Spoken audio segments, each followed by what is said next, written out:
Welcome back, ladies and gentlemen. This is Michelle Brown, Leading Educators, with your Week 5, Day 24 Distance Learning lesson. There are a few things you can expect in all of our videos: a list of the resources and materials that you're going to need for the lesson, a brief overview of the learning for the lesson, a quick model for some of the reading, thinking, speaking, and writing required for the lesson, and a preview of the learning for upcoming lessons. We have something to celebrate on our weekly snapshot today because it is our last day reading and analyzing our text. You've all done an excellent job over the past 2 weeks thinking, reading, talking, and writing about quality of life indicators. Way to go! Yesterday, we found the main idea and talked about the author's purpose for writing this article.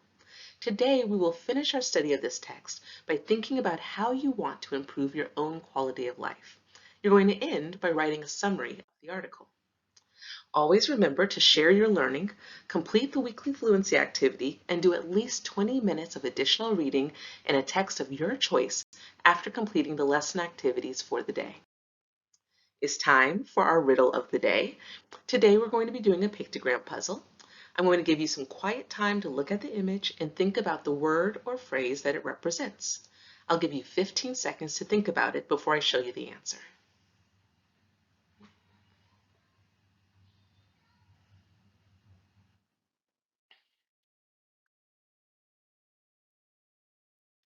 Okay, time is up. If you want a little bit more time, you can pause the video, but about to show you the answer. Mind over matter. Now, this is a saying. Well, first, it's pretty obvious why we say that, right? Mind, then we've got our line. Matter, mind is over matter. Now, what does mind over matter mean? So this is an idiom, and what it means is, for example, when something is happening that physically feels impossible, you use your willpower, you use positive thinking to get over it. So, for example, you're running in a race, you're feeling tired, your legs are about to give out, but you think to yourself, I gotta keep going. That is mind over matter. Okay, and so with that thinking about willpower and stamina, let's go ahead and finish out our final lesson on this article. The materials that you're going to need are listed here. You're going to need lesson 24, that's on page 68 of the packet. You're going to need the note catcher, that's on page 69, the text on pages 45 through 48, and something to write with, like a pencil. To quickly recap our guiding questions, we're thinking about two things. What is needed in order for each of us to have a good quality of life? And how's our life's destiny determined by the quality of our lives? And here's our learning target for today. I can make a text-to-self connection to determine how I can improve my own quality of life, and I can write a detailed summary of complex texts. As I mentioned, today is our last day with our Quality of Life Indicators article. You're going to start by rereading the text for the last time, along with skimming the notes that you made in the prior lessons. Then, you'll think about ways that you'd like to improve your own quality of life and write these down. After that, you'll share what you've learned about quality of life with someone else. You'll end by using the notes you made yesterday to write a summary of the article. Let's get started. To start, I'd like you to reread the entire article, along with the notes and annotations you've made along the way. This will help you gather your thoughts to write a summary at the end of the lesson. As you read, mark the words and phrases that tell you the different ways people can improve their quality of life. I'll show you a quick model. So, for example, if I was rereading paragraph 14 about the measures that the United Nations uses to determine quality of life, I might underline these two indicators that have to do with school: the average years of schooling for people older than 25, and the years of schooling expected for a 5-year-old child. These indicators emphasize the importance of education. It sounds like the more years of schooling children have, the greater the quality of life. I can also guess from these statements that graduating from college and getting a higher degree also results in a greater quality of life. Both of these give me ideas on how I can improve my own quality of life.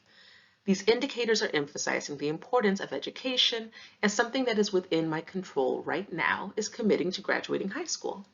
I can also guess from these statements that graduating from college and getting a higher degree contribute positively to quality of life. Now, you'll think, talk, and write about quality of life. First, you'll think about what you've learned about how quality of life is measured and decide on 3 ways that you can improve your own quality of life. Focus on things that you can control, like physical exercise or reducing your environmental impact. You wouldn't want to write about something like gross domestic product because that's dependent on so many other factors and different people. Once you decide on 3, write them in the first box of your note catcher. Then I'd like you to share your 3 ideas for improvement with a friend, family member, or caregiver. Also share with them what you've learned about quality of life over the last 2 weeks and why it's important to have a high quality of life.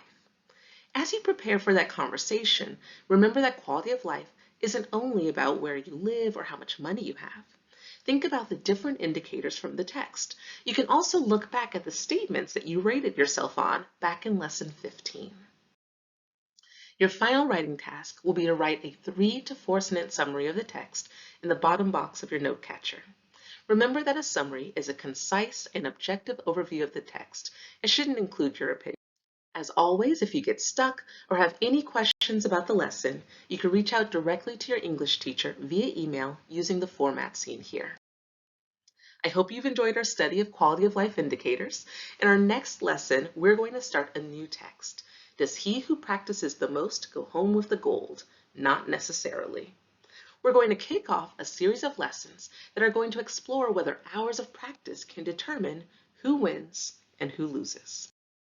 We've come to the end of another video. Until next time, please remember, don't forget to talk about your lesson with someone. Read for 20 minutes and complete a reading log entry. The reading log is at the front of your packet. And finally, practice your reading fluency using the first or second page of your weekly reading. Enjoy your learning, and I'll see you soon.